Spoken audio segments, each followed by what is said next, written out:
Welcome. I'm Halcyon, and this is Hug Nation. Today I want to talk about balancing celebration and grief. But let me take a few steps back. This weekend I had the opportunity to go to the Santa Cruz Regional Burning Man event called Unscrews.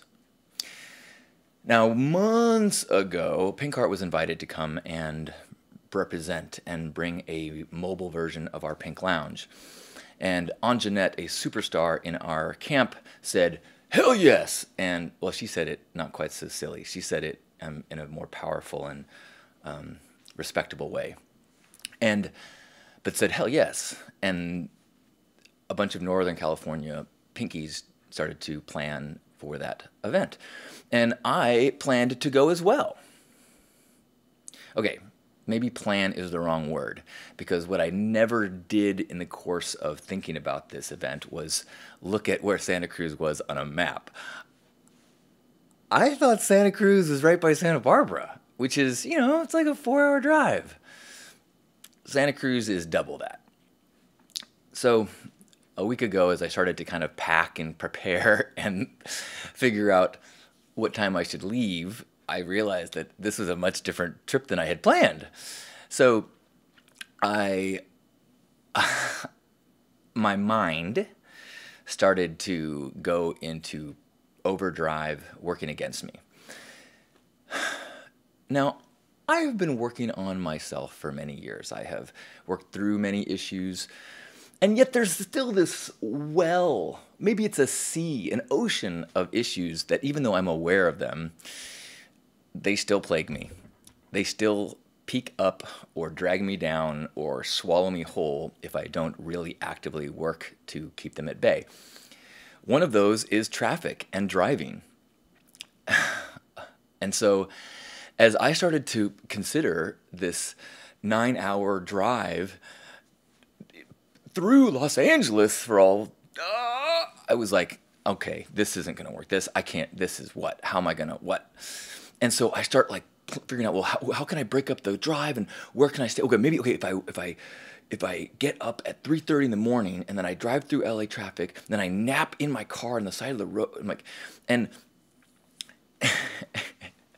then I realized, I'd waited too long to make plans to get early entry, and so now I wasn't going to be able to drop off all this stuff that I was bringing up, all these like bedding and pink not couches. I wish I could bring a pink couch.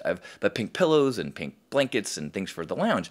And so I've got this car full of stuff, a big heavy cooler, and I'm like, I'm too old to use shuttles and carry heavy coolers. I want to drop things off. They should be, like, can I use elder privilege? And so now another thing that I stress about is like being hot and sticky and sweaty.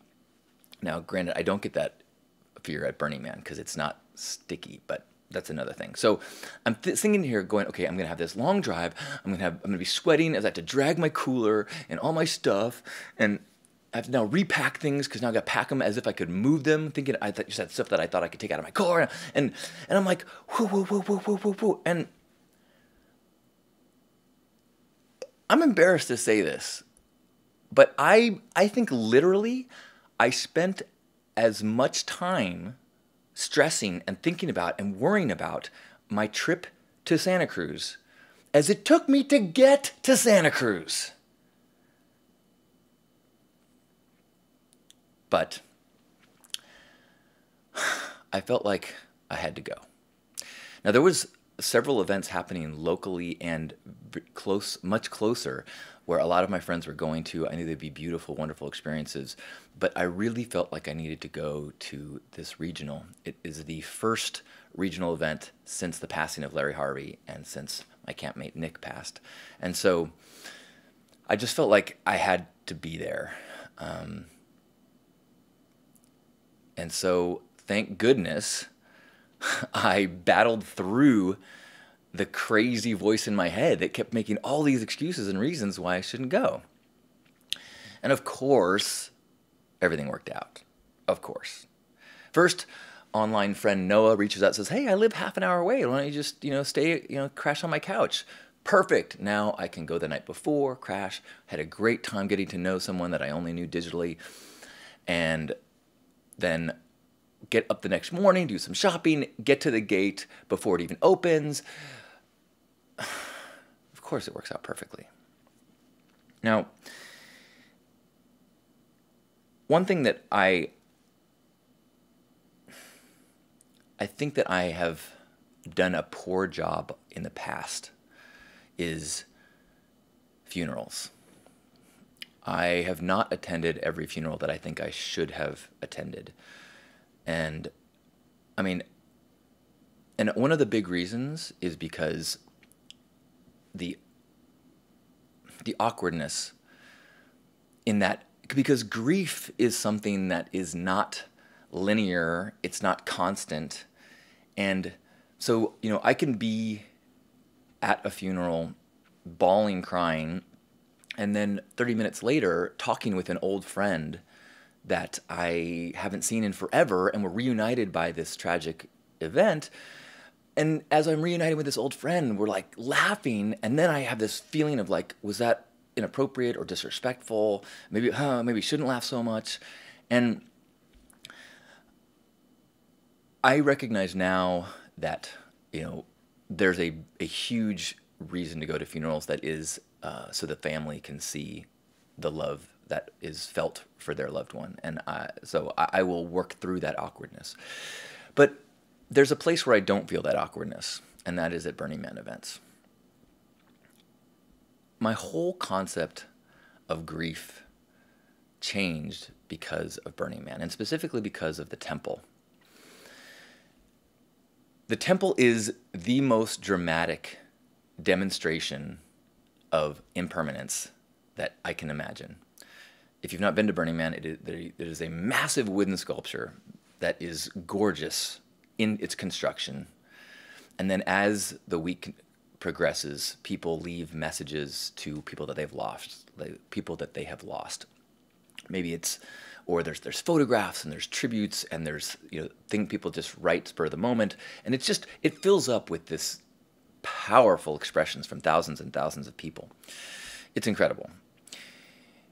And then at the end of the week, it's burned.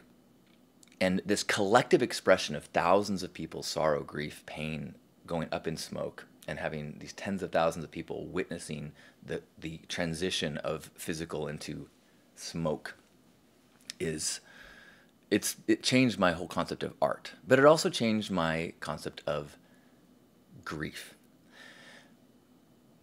For years, maybe not for years, but for a while when I would go to the temple and I would see all of these names, I would at some point I would be overwhelmed. I would see people bawling and I would see these names, Mom, dear Mom. I get teared up just thinking about it. But I would feel this overwhelming, just like there's so much pain. And then one year, as I was looking at all of these messages and seeing all these people and all this collective grief, and as I was bawling, I'm like trying to even focus my eyes through my tears, something shifted. And I saw all of this expression as the echo of the love. Every pain felt is responding to a joy. Every high of joy and love has this valley of pain and suffering. But that's actually the wrong way to phrase it. It doesn't have to be pain and suffering. When I pulled back and I saw this as this joy, and I saw this intense emotional expressions as part of this cycle of highs and lows and part of this measurement of intense human connection, it stopped being negative. It stopped being sadness. It just felt like intense. Kind of like I think about when I got my nipple pierced and it hurt. Well, it was such an intense experience that my body didn't register it as pain. It just was cranked past the way I could comprehend pain into just this intensity experience. And I feel like the temple showed me that you could feel so much. And if you let go of the story you have behind it, you let go of this, that it should be sad or it should be painful, it can be just a reminder of the intensity of connection, the intensity of the human experience. And I have never felt more human, more alive than while I am on my knees in the temple, crying and snot bubbles and just like feeling it. And so that's why I felt like I had to go be with my Burning Man family this weekend.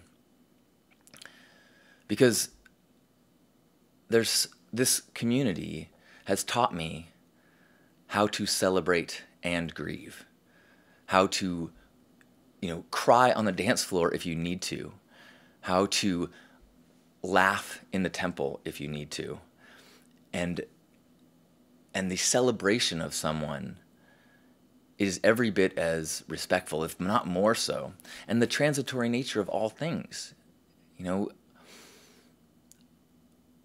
With Larry just passing and Nick passing definitely a harder one to put into the equation because, Larry at 70 is this powerful demonstration of a life well lived and the ripples of it. But, that's my humanness trying to apply meaning to things.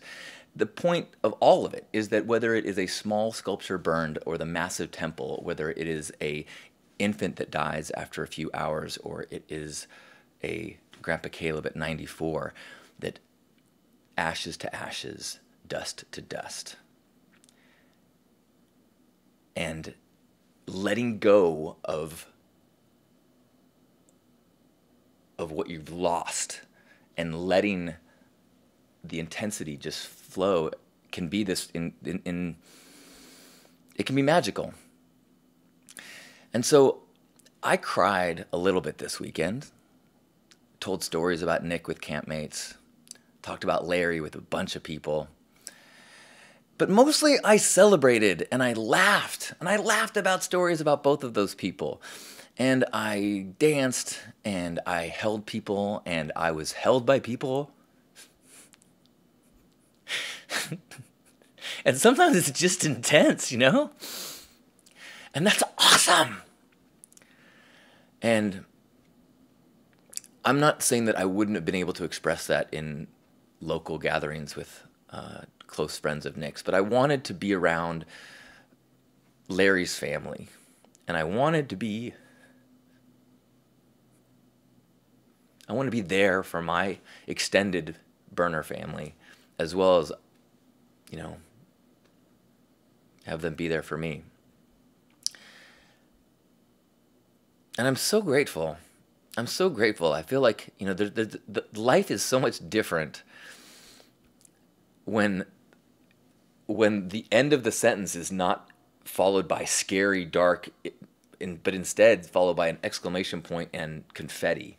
Well, not confetti, that would be moopy, but something awesome. And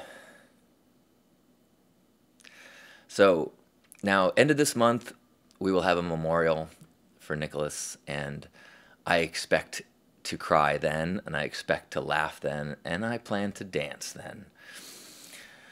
But I'm super grateful for everyone at the Santa Cruz event, and really everyone that I've connected with online, and everyone that has been a part of the Burning Man experience for me up until this moment and into the future for that powerful lesson of immediacy and celebration and grief.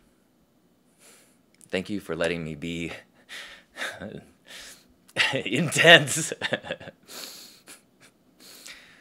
I love you.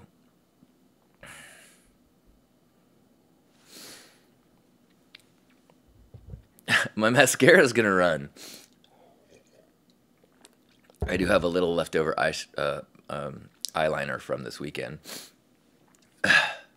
Well, wherever you are, let's grab yourselves by the shoulders and give yourself a hug. And imagine that these arms holding you are my arms and the arms of the people in the room next to you and the people that you passed in the hall, and those arms squeezing you are the arms symbolically of all of the brothers and sisters all around the planet. And if brothers and sisters is gender exclusive, my apology. All of the energetic beings all over the planet. And feel that embrace, feel held. And then allow yourself, as you squeeze, to be squeezing me and the people in the room next to you and the people you've passed in the hallways and on the road and in the office, and hold that person. And celebrate their life and comfort their grief. And allow yourself to be held and comforted. And celebrate this life of yours. And let's take 3 breaths together, just holding each other in this massive global embrace, and feel a part of the oneness. Inhaling through the nose, out through the mouth.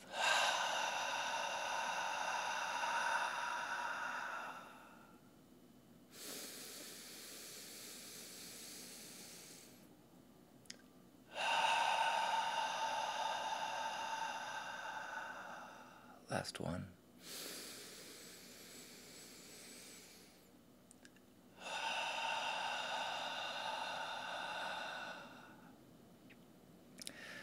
On behalf of Grandpa Caleb, Nicholas, Larry, and all the love warriors, happy Hug Nation.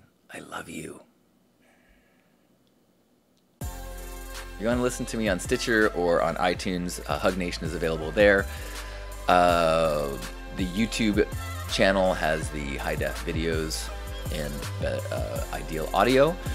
And then there's the Facebook Lives that happen at 1 o'clock live every Monday.